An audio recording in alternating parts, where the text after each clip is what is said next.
Welcome back to Bleeding Blue. This is a New York Football Giants history podcast. My name is Justin Panic, and with me, as always, is one of my best friends, Nikki Snacks. We're getting into a different book this week. This is the second book that we're starting on this show. Second year, second book. This is also the final month of Bleeding Blue. We didn't really give that formal announcement yet. July is going to be the final month of Bleeding Blue for this year. We will, this is an off-season show. Once we get going in the month of August on the Talking Giants YouTube channel, so there's going to be a ton of videos. So this is mainly an off-season show. We're going to treat August as almost like the start of the season on the TG YouTube channel, and we're going to put Bleeding Blue to bed. But we have one more month left, 4 more solid episodes left. Reading, no medals for trying, 1989 season. Snacks, how are you? Great. I'm really great. I like how you lead the show in with some bad news. Bad news for a few months, but we'll be back and better than ever as usual. What? You golfing today? No, it's a little too rainy, but I'm golfing on Monday, so I figure I had the glove next to me, and that's kind of weird. I don't know why you Michael Jackson. Well, in some cases, maybe. I mean, I'm kidding. Meaning, like I could dance like him. Well, I was thinking like an icon. I mean, you just went the pedophilia route. That's what you did. Yeah, I would ask you to edit that out, but I'm not going to because it was an obvious joke. But no, all is good. I'm doing great. I'm very excited to read this book, or at least hear the stories that you portray to me. And 1898. I was just going to say 1989. We didn't really, we haven't touched base much. No. This is, we've been mostly, I guess, 90 and on. We watched some games early, and talked mostly about the 2000s and on. So this is very exciting and a little different. So let's rip the bitch up. Yeah. So I'm going to give you this book after I read it. Please do. Yes, I would love to go through it myself. Now I annotate the crap out of it, so I don't know how do you feel about that? You feel good about that's that? fine. I actually like that. I like if that? you looked at my Coughlin book, it's got like mostly the same shit. You got to read around. Yeah. But I don't do it as much as you. Like I kind of. Oh, I mark it up. I underline most things. I'll write a few notes on the side, but I know I've seen pictures of the way you do it, and it's Well, I also write like a doctor, freaky. so it's terrible. Yeah, you also write like my 8th grade English teacher. So. Well, that I would hope your 8th grade English teacher actually wrote well. I don't write well. She is actually the greatest teacher I ever had in my life. But she had bad penmanship. I mean, I write well, but I have bad penmanship. She was like 75 years old, and she was like halfway at the door, but she was amazing. Got it. Miserable penmanship though. Yeah, big time. Got it. Gloves off, by the way. Gloves off. Thank you. I felt a little weird. Yeah, I figured I wanted to come in with a little bit of a surprise. I'm really excited. I know this is on Monday, so I would already used up 3 of my weekend days, but 4-day weekend, 4th of July, my favorite holiday of the year. So I wanted to spice it up a little bit. So I put the glove on.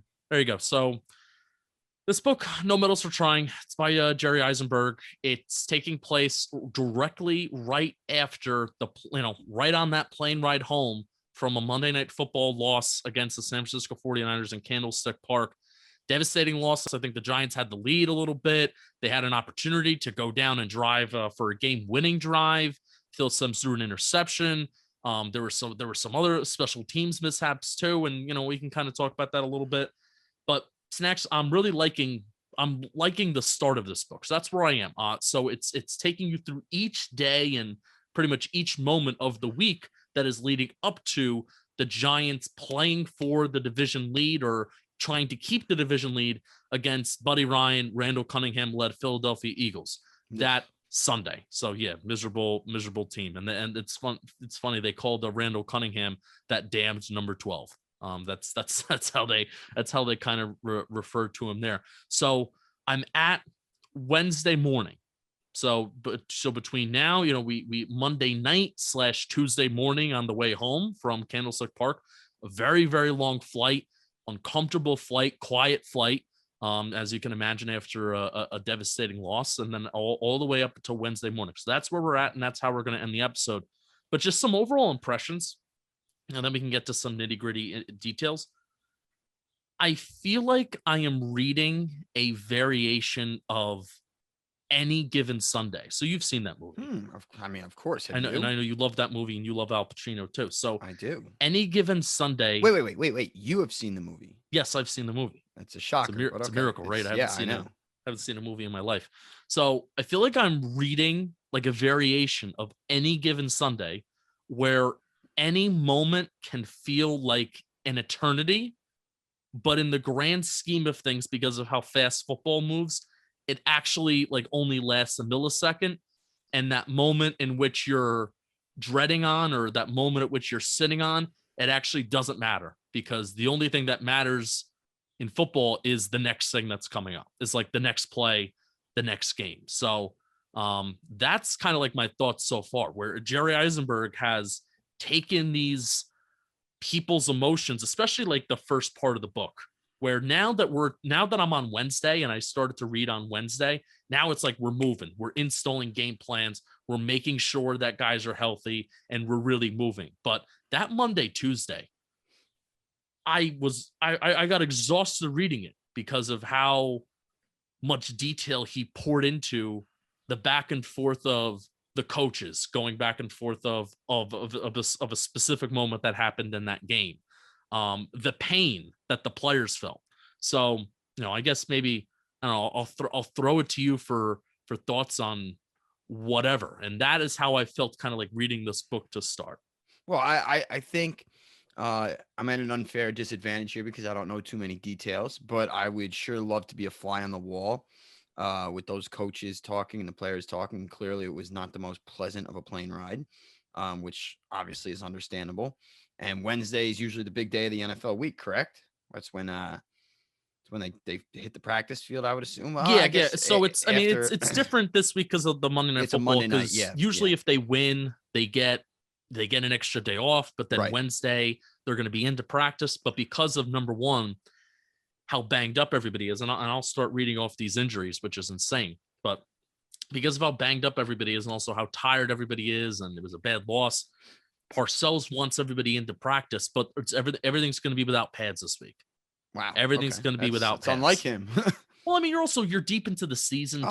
I understand, but it's still pretty funny that this tough coach bastard is going no pads. You would think maybe a little pissed off, a little under his skin a little bit that he'd want to put pads on, but no, not the case. Maybe Parcells was a player's coach. Maybe we've been wrong all the time. No. But do you understand where I'm coming from with this? Now, you didn't read the book, but this Any Given Sunday kind of comparison where, think of, Dennis Quaid being banged up and all these guys just, LT was in that freaking movie. It's ironic how he's banged up in that movie and he's banged up in this book. Maybe the director and the writers of that movie, maybe they read this book and they got inspiration from it. But it just, the weight of the world is on each person's shoulders. And the way that it's set up between the flight home and then getting home and, having basically a sleepless night, because a lot of these coaches, they're already starting to prepare and install Tuesday morning, and they're, Tuesday all throughout the day. Do you understand? I feel like that movie did a great job of exaggerating moments and with slow-mo shots and everything like that. So you understand kind of like where that can kind of come from. Yeah. And from just what you briefly said to me about what was going on, I'm literally envisioning Any Given Sunday and their storylines and plot lines and everything, and how there was high tensions everywhere in that movie. And just like thinking back, like Dennis Quaid's injury, and I think that the owner, Cameron Diaz, wanted Jamie Foxx to play, and Pacino's stubborn ass was like, no, it's Quaid. I've won with him before, yada, yada, yada, yada, yada. So I'm excited to see how the rest of this week transpires. Yeah. I mean, tension is the right word. I mean, I'm not going to, this Jerry Izenberg, and certainly I'm not going to say that the Giants coaching staff was, they were all pissed off at each other, but you can easily see how an NFL coaching room, at least with the start of this book, you can easily see how it can translate into conflict. And because there are so many voices that are present, especially when they're watching film and they're breaking down film and they're installing game plan, or, they're breaking down the previous week in terms of, who do you want to point the finger at? The room and the potential for tension is very, very much there. And I was very surprised at that to see how that potential is there. So here are some of the injuries.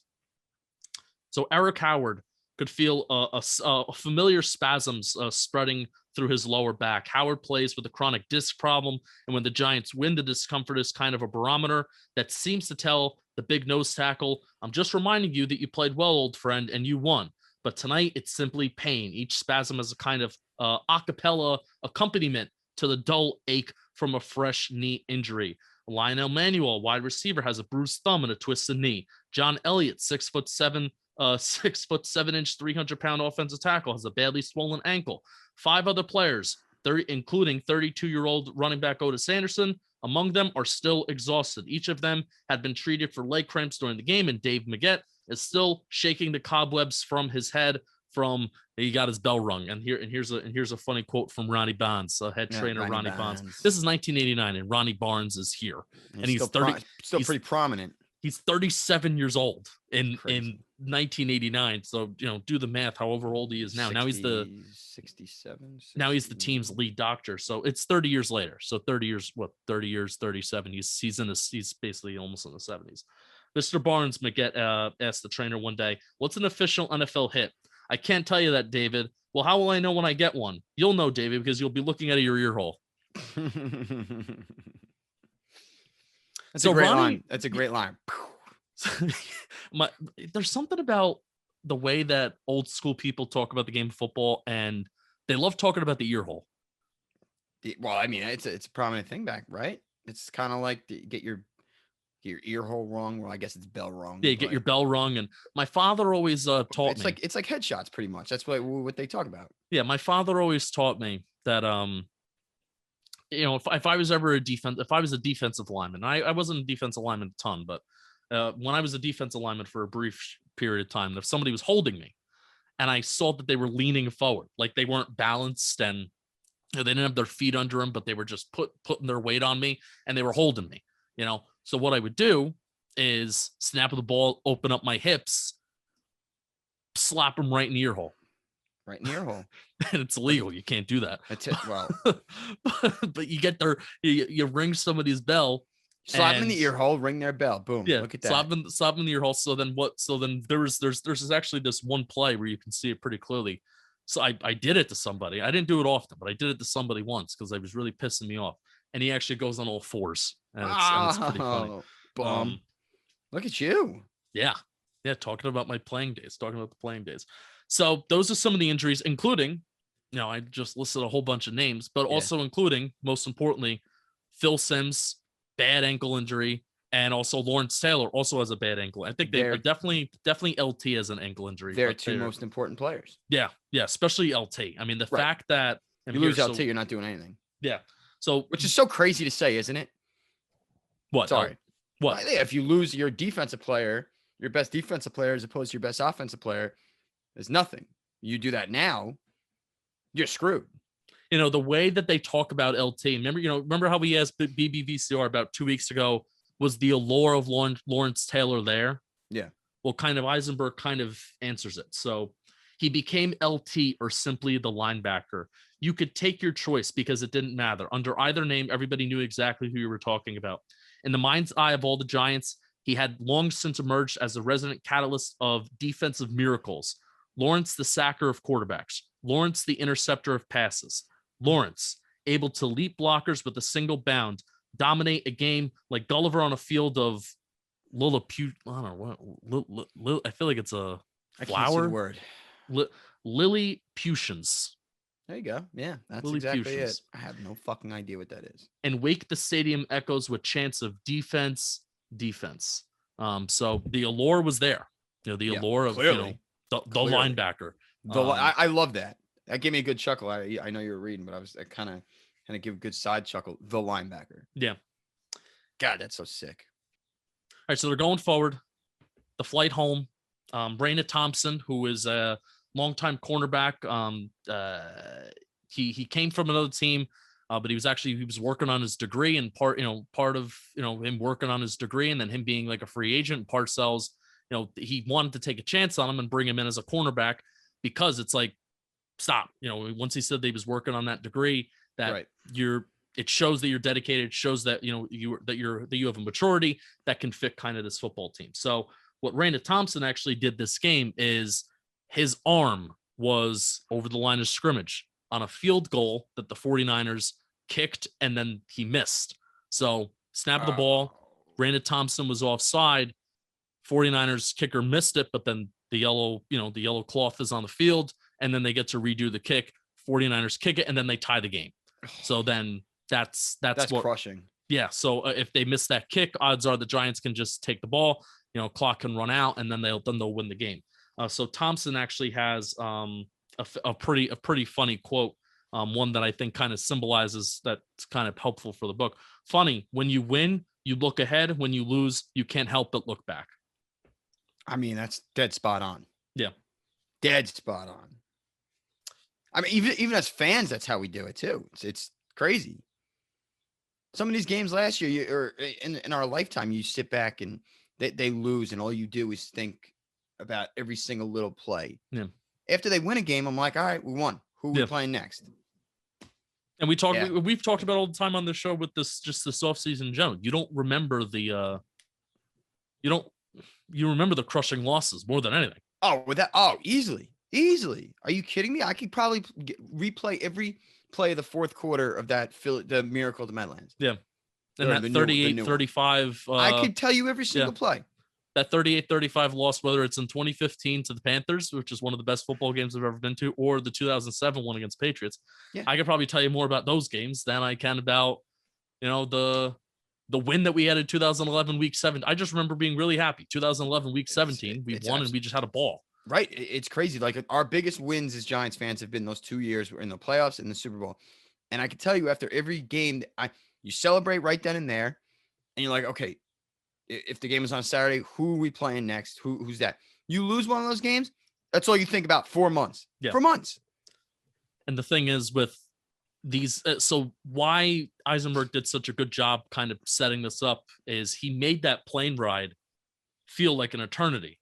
Oh, but yeah, it's clear it's a spectacle too. So that's awesome. I mean, Randall Thompson's in one spot and he doesn't say a word throughout the entire flight. He knows he made that mistake, but he talks about how that, each, almost all the teammates as they walk by on the plane, they just give him a pat on the shoulder, so you don't want to talk to anybody when they're in that spot. I mean, nobody said a word to anybody on that flight. But, just giving that little affirmation, for those teammates, even though you fucked up. I thought that was kind of cool, especially on a professional level. You always think to do that like in a high school level, but even on a professional level, the fact that guys are doing that is kind of cool. And, these guys are always, I don't know how they do it, but I mean, I guess they still get paid, but yeah, they're perceived to be, tough ass, tough guys, especially in the 80s and stuff They love winning or you hear, all right, just continue.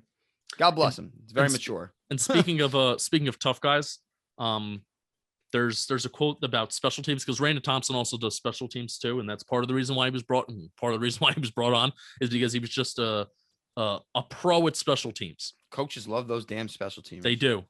So here's a good quote about it. Years ago, the whole concept of special teams emerged as professional football moved into a world of specialization so defined that some defensive players would enter the game only in passing situations. There were only 3 kinds of players who ran down under punts or threw their bodies at the protective wedge of blockers on a kickoff or fought through a wall of flesh at just the right angle to block a kick. The rookies trying to stick with the team at any price, the veterans who will do anything to hang on and hope that the opportunity eventually arises to prove the coach wrong, and the crazies. I mean, can't be more true because I always thought the same thing. It sounds pretty damn accurate. Yeah. I think special teams is like, especially kickoff. Kickoff is the most barbaric. It is Roman fucking Colosseum type of shit. Yeah, it's closest thing you can get to it. Like almost like war back in the 1800s where you're just going at each other like this. You run full speed, fucking just mash each other. Yeah. And I mean, obviously the rule is different now and we mostly just see touchbacks. But back then I can't even imagine what guys, like he said, just trying to stick around and doing literally anything they can. The crazies and the old veterans, they're probably trying to kill each other. Yeah. Oh my goodness. So 12:45 in the morning, somewhere over in Nevada. I guess Izenberg and Parcells, whether they're talking or whether Izenberg just chooses to put this kind of reflecting piece in here about Parcells. Parcells is thinking about his father, and actually there's some quotes of what his father says that really do shape the entire book and are going to shape exactly what this week is about. Success is never final, but failure can be. Is one of the quotes that Purcell's father says. You don't get any medals for trying. You're supposed to do that. And one of the things that Parcells' father said to Bill when he was growing up, especially about sports, is trying isn't even good enough. You're supposed to try, but when a player's like, "Hey, sorry, coach, I didn't do this. I tried my best." Imagine being like a young kid and maybe being like 15 years old and saying, "Hey, dad, hey, coach, whatever, I tried my best," and then just being like, "You know what? It's a lesson in life, but even trying your best, sometimes you can still lose and try your best." Yeah, still fail. Yeah. Um, and And it's funny because a lot of people, no, a lot of people, just to that point, a lot of people blame, like, you'll hear on sports radio talk or something. They had no effort. They didn't show up. Well, I mean, they're, as professional athletes, that's on, that's on them. That can't be effort. I don't think effort can be coached. I really don't think so. I don't know how you can get your team ready to play.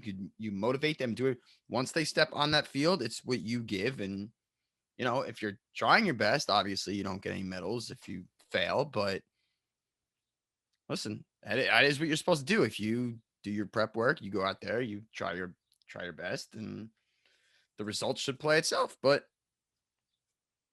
what do I know? I think that because Sims is hurt, LT's hurt, so many guys are hurt, and the Philadelphia Eagles are riding high. Heading into this matchup, the Eagles have beat the Giants 3 times in a row. They beat Sounds them familiar. earlier that season, and then they swept the season before. So, I mean, that feels familiar, right? But even Okay. though the Giants are mighty, high and mighty, the Eagles and Buddy Ryan and Randall Cunningham, they got something, cooking, and Giants went 12-4 in 1989. Two Right. of the 4 losses were, from the Philadelphia stupid fucking Eagles. So, Oh, yeah, oh, that was that was good, right? nice. Even That though was good. you're the Eagles' biggest fan, Yeah, so. I love the Eagles, the band.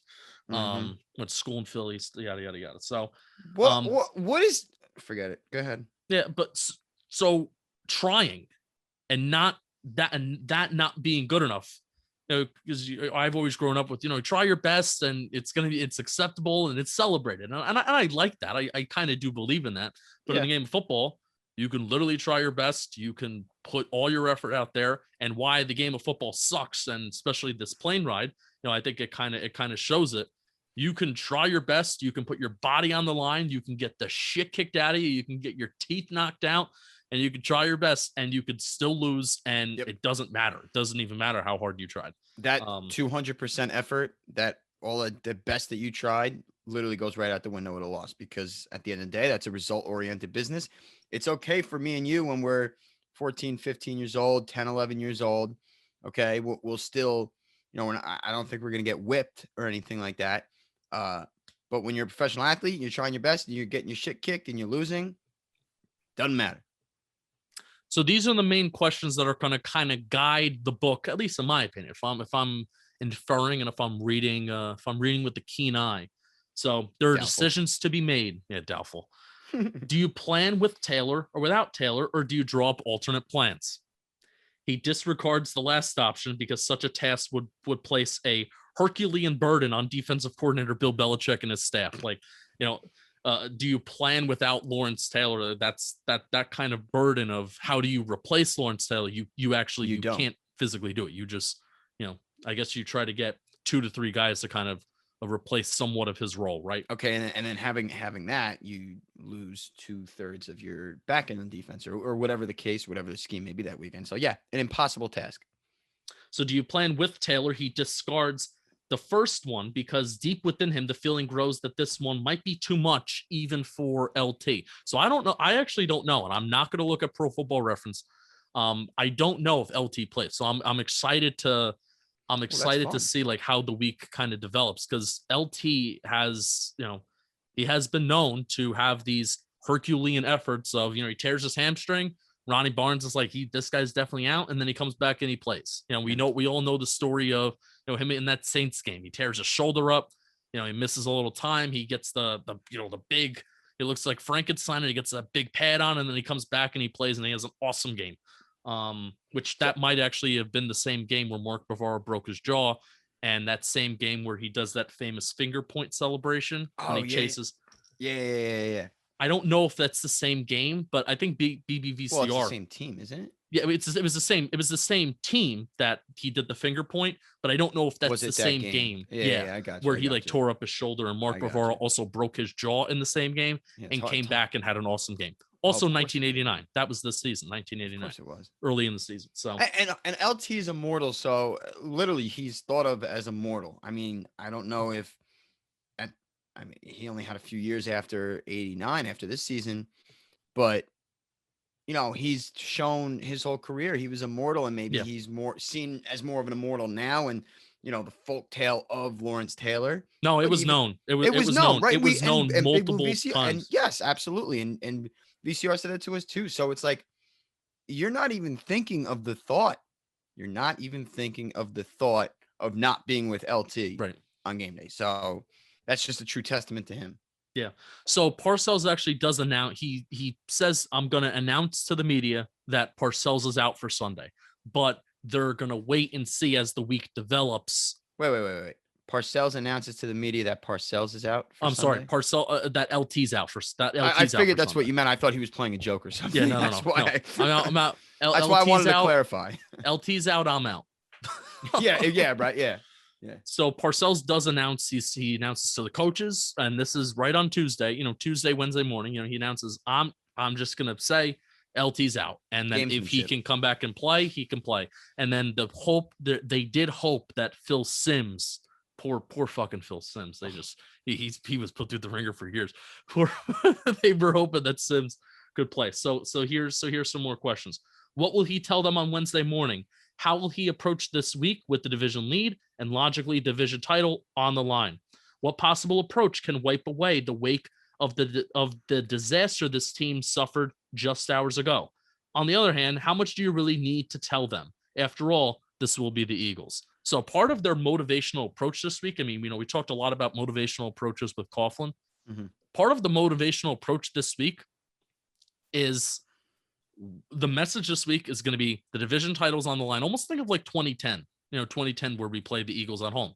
Pretty much same scenario, yeah. The division title is on the line, and if that's not enough for you to get motivated and get your mind right for this game, get the fuck out. I mean, that was the message. You don't belong here. Absolutely not. For a division title against, one could argue your biggest rival, get out. You can't get up for that, get out. So Izenberg starts talking, he gives some background detail about Giant Stadium, and, he gives a lot of background details, and I love the way that he sets everything up. But there's one particular background story that I want to read to you, and I want to know if you have any thoughts or feelings or opinions, whatever. Lay it on me. Once, not so long ago, the Jersey Meadowlands on which Giant Stadium was built was a refuge for ecologically protected swamp rats and the rusting shells of long-abandoned automobiles.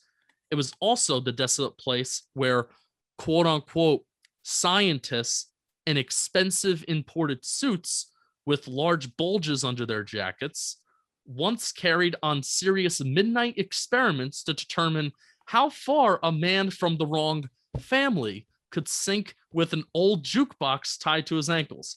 There are still people today who insist that the stadium was built on the bridge of Jimmy Hoffa's nose. Dang, I was praying this was going to come up. Sorry for screaming. It's 100% true. Without a doubt, you will never, ever, ever, ever, ever prove to me otherwise or make me think differently that Jimmy Hoffa is not buried under Giant Stadium. There's just no way. None. That's where it is. Can you give me some background detail? I'm very, not tuned in. I know I'm from Jersey. I'm 25% Italian. I'm not by blood 25% Italian, but because I'm from New Jersey, I'm 25% Italian. So give me some background details. Well, I don't really know reasons behind that. All I know is from what my grandpa used to tell me, and everybody used to tell me Jimmy Hoffa. Well, as you know, he just disappeared. Nobody knows where he went. If he died, did he go away to a third world country, whatever? But he had mob ties. He was mobbed up. and the mob and Jimmy Hoffa were not seeing eye to eye. And then all of a sudden he was gone, vanished. And he was in the Detroit area at the time of his disappearance.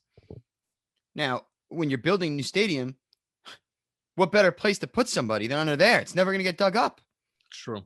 It's never going to get dug up. So his disappearance was in line with when they were building the stadium, most likely? I'm almost positive. Yeah, I'm pretty sure that's the reason. If I'm wrong, then I look like an idiot. But this is what I was told. And I believe my grandfather. You know, he was a pretty smart man, and I'm of the belief as a Jimmy Hoffa fan that he's buried under the stadium I love to attend. So not the new one, the old one. Right. He's probably under a So parking lot right now. Yeah. Poor Jimmy. Rest in peace. Rest in peace. I thought you would like that. I loved it. I knew it was coming once you started saying it was built with like the sewer rats and everything. I was like, he's gonna do it. He's gonna tell me. He's gonna tell me, baby. So thank you for that. Made my day. No problem. Jimmy. Are they opening up that club? I have to say the best. I think the best moment of the show. I have some kind of maybe concluding thoughts of, maybe a story with Ronnie Barnes and then approach to Randall Cunningham. But are they reopening that club that was it your father and LT they both went to, and your father met LT at that club? So that's my favorite moment. Satin Dolls. It's actually called Satin Dolls. It's in The Sopranos. They use that same location, and it's called the Bada Bing. I don't know. It's a good question. I haven't drove past there in a while. I mean, Clem put out shirts. I know. I got to get one. I'm going to get one for my dad. Is it because it's the many saints of Newark? Yes. That's why the shirt's coming out again. Okay. Yes. So maybe they're not Clem's doing everybody a service on just some Sopranos merchandise before the big premiere October 1st, which I can't wait for. Just saying. It's like my favorite moment this offseason where you and him just connected on that, and then you're like, yeah, my father just ran into LT and at this club, and just saw met LT, and apparently did drugs on him in the bathroom. So I don't know anybody's.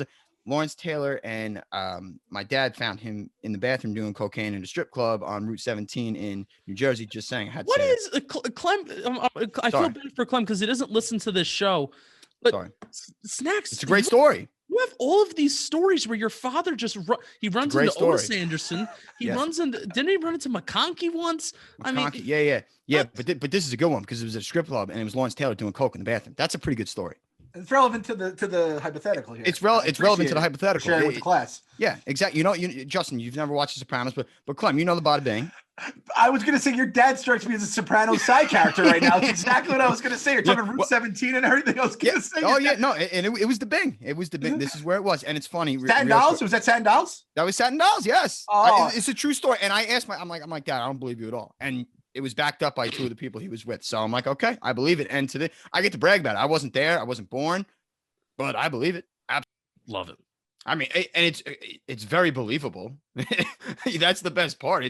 It's maybe a 7-minute ride to the stadium, and LT was a known substance abuse. Yeah, it's not like he's saying it's not like a secret. It's not like he's saying he did it with Eli. Right? Exactly. Yeah, because then I wouldn't believe a word he said, and the fact that the story was collaborated by. Did I use that word right? Collaborated. No, but I kind of know what word you're trying to use. Yeah, I'm trying to sound smart, but you as a criminal justice major, I figure that maybe you could help me. Clearly not. You're an idiot. Corroborated? Corroborated. That's the word. Thank you. Yeah, I got the story corroborated because I didn't believe my dad. But he's never lied to me in the past, so I should have just believed him. There you go. Well, he still calls me his son, which I don't look very much like him. So maybe that's a lie. Yeah. I'm going to do Ancestry.com next week. The mailman. Yeah. Yeah. That's what my dad always said. The mailman. Yeah, the mailman. Yeah. He would always, when I was a kid, he would always say, I'm going to beat you like a redheaded stepchild. So it always made me think too. Now, of course, he never did, people. He never did. Don't worry. I think that was just more of an emphasis kind of thing. He's a very good man. Loud and abrasive, as Justin knows, but a very good man. So let me ask you a question. Please. In today's time, I mean, running quarterbacks are very common. They weren't really common back then. Kind of Randall Cunningham, and he really did change the game in a lot of ways. So, how would you game plan on the defensive side of the ball for a running quarterback and to account for his scrambling ability? What would you do, Snatch? I mean, it's a really good question. Back then or like No, now? what would you do right now? Oh, well, I mean, my fastest linebacker spying him the whole game. There you go. So, or Jabril Peppers is going to spy him the whole game. Exactly. All right. So this is what Bill Belichick says. What we have to do with Cunningham is to play him as if he were a 6th receiver. Because when you think about it, if he spread the field and he's got all that room, he's going to move like one in the open field. That's why assigning a guy to mirror him is so important. And that's a major reason why we miss Lawrence so much, because Lawrence had the athleticism to kind of keep up with him. Or, even if there was a play where, hey, Lawrence, you're not going to be rushing the passer this play. And think about this, the value of Lawrence Taylor, there needs to be, 2 guys. If you're smart and you're not an idiot, there needs to be 2 guys directed towards his way all the time, whether it's a running back and a tackle, a tight end and a tackle and a guard, right? There always needs, at minimum, there always needs to be 2 guys kind of directed towards his way. So even if he's not rushing the passer and he's kind of just like, patty caking around, and because he's a spy, right? Having 2 guys just devoted his way no matter what, that's a value in itself. Oh, absolutely. Free somebody else up. So exactly. So that's why losing him is such a big thing, because then you just it changes the whole thing. And you imagine lose the threat. Right, exactly. And I know they played Cunningham before because they're in the division and everything, but you're going from immobile quarterbacks that you don't have to account for to completely altering your game plan on a short week, and then without LT for running quarterback, it's an impossible task. I would have liked to know the line on that game. I mean, like seriously, if you take into account like what without LT or LT on the injury report, what the line opens up that week when you have a Randall Cunningham who's pretty much like a running back like Lamar Jackson is nowadays. It's curious to me. Phil Simms was banged up. And what was the Giants' record at the time? Well, they only had 2 or 3 losses. Right. And this is in December. Yeah. And it was I forget. I'm sorry. Was the game home? No, it was on the road. It was on the road. Okay. So no, I'm sorry. It was home. It was home. Right. Yeah. Okay. So all that into account, can you find a line? I'm very curious. I have the line. You have the line. All right. Let me try and guess. Now, this is tough because we don't know if LT played or not. I'm going to say the Eagles were good too. So yeah, they were very good. They were very good. So I'll say they had a very, very good defense. I mean, they talk a lot about Reggie White too. Like Reggie White. I forget they had Reggie White at that time. Yeah. Yeah. Okay. I'll say Eagles -3.5. Giants -3. What? All right. You know what? That's a tell that LT played then. Dude, that's your prediction. It's got to be a tell. Yeah. There's no way you can have LT. I guess there's a difference. If they had an opening line for it, what it would have been, knowing LT might not play. But regardless, I was just curious because that's a completely different dynamic than the team you previously played. And in a short week, possibly no LT or a banged up LT, how do you possibly game plan for that? Yep. And also, I'm sorry, I've been like yapping way too long now, but my dad and my grandfather used to say too that they hated Randall Cunningham because there was just like no way to stop him. And he's so different. He's like the one guy or every other quarterback is a statue, and the Giants can get pressure and LT can go kill. And then there's Randall Cunningham who's going to run circles around you all game. It's like the most frustrating thing to watch. No, and Parcells and Belichick, they reflected on, it was the fact that the main difference, the X factor in those previous matchups, the 3 previous matchups that they lost, it was the fact that Cunningham improvised a few plays. He got those kind of big gains and those big rushing plays, and especially if it's a 3rd down, then you're moving the chains. If it's a 3rd and long, and 3rd and longs, having a 3rd and 8, 3rd and 7, back in 1989 was a lot different than having a 3rd and 8 and a 3rd and 7 today, where there's such a we're really Jason Garrett's approach of today of I'm going to get 12 yards every 3 plays. That was the approach in 1989. That was a sound and fine approach. But, obviously Jason Garrett may have won a Super Bowl if he was a coach back in the day. Jeez, yeah, you got that right. Scumbag. Yeah, but that was they talk about that. The coaching staff talks about how that was the main difference in the game. Yeah. Randall Cunningham running improvising and getting those chunk plays, just a few of them that made the That's all you difference in need. those previous matchups. So Right.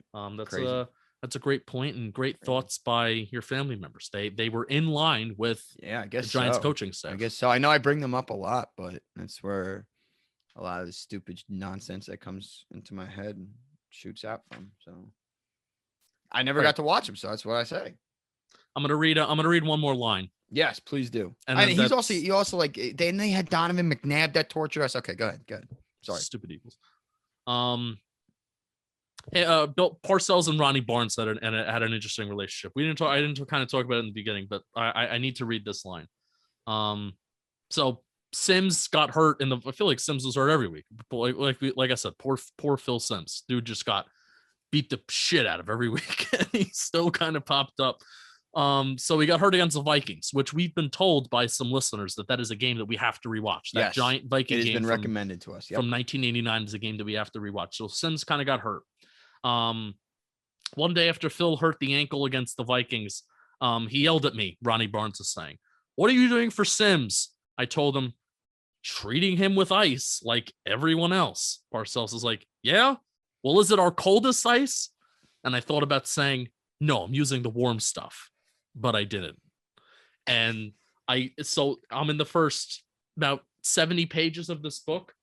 It is now twice where Ronnie Barnes has said something under his breath to Bill Parcells, and he said, "I would never say that though." And that is now twice. No, and we are he won't say it out loud. It is just Wednesday, and these guys are just starting their rehab process, let alone Friday, Saturday, when, the stress of, holy shit, are these guys going to be ready to go? I can only imagine what, Parcells and these coaches are going to be yelling at Ronnie Barnes, and poor Ronnie Barnes is just like, he was in the crossfire. I'm trying my best. And an interesting point too. Barnes and Parcells made it like a philosophy. No injections, no like shortcuts of, let's shoot this guy up with this stuff. And a lot of the other shortcuts that a lot of the other teams were doing. That was a no-go with the New York Football Giants. And that's something that I learned here. That surprises me. That surprised me a lot, because Bill was definitely an old school guy, and the ire that he clearly has, like, what are you doing, Barnes? Like, not knowing if his best player is going to play, his second best, his most important offensive player, a division matchup for, to win the division coming up against your arch rival. And his philosophy was no injections or anything. I'm very shocked. And I also think he was shocked. also cognizant, and I could be wrong with this. This is also just my inferring, and then hearing Parcells talk about LT and his substance abuse stuff. I also think Parcells was cognizant of like what this stuff can do to a guy off the field.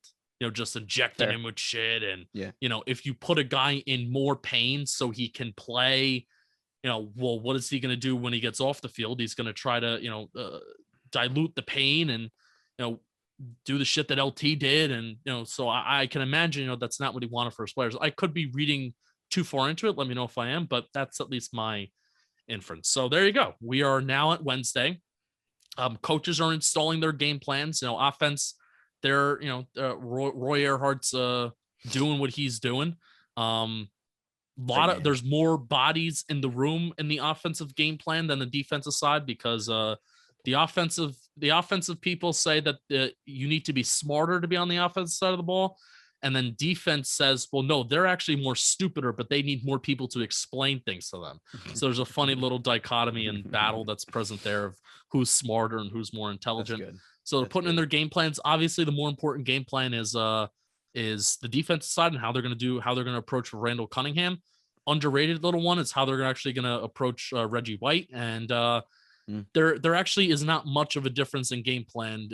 Earhart and Parcells say if Hostetler's in or Sims is in, there's not the game plan doesn't really change that much. So there you go. That's a week 1 of no medals for trying. That's fun. That's a good start. It's very interesting to get some perspective of what was going on that week, and a little behind the scenes of Parcells' I guess you could say unrest of who's gonna be on the field for him, and the game plan that needs to be installed. So that is fun, and I am very much looking forward to what we have next. All right, keep on bleeding blue. We'll see you next week. Have a good week. There are 3 more weeks left of Bleeding Blue this season and this off season. So until next week, keep on bleeding blue and snacks. Fuck Tiki Barber.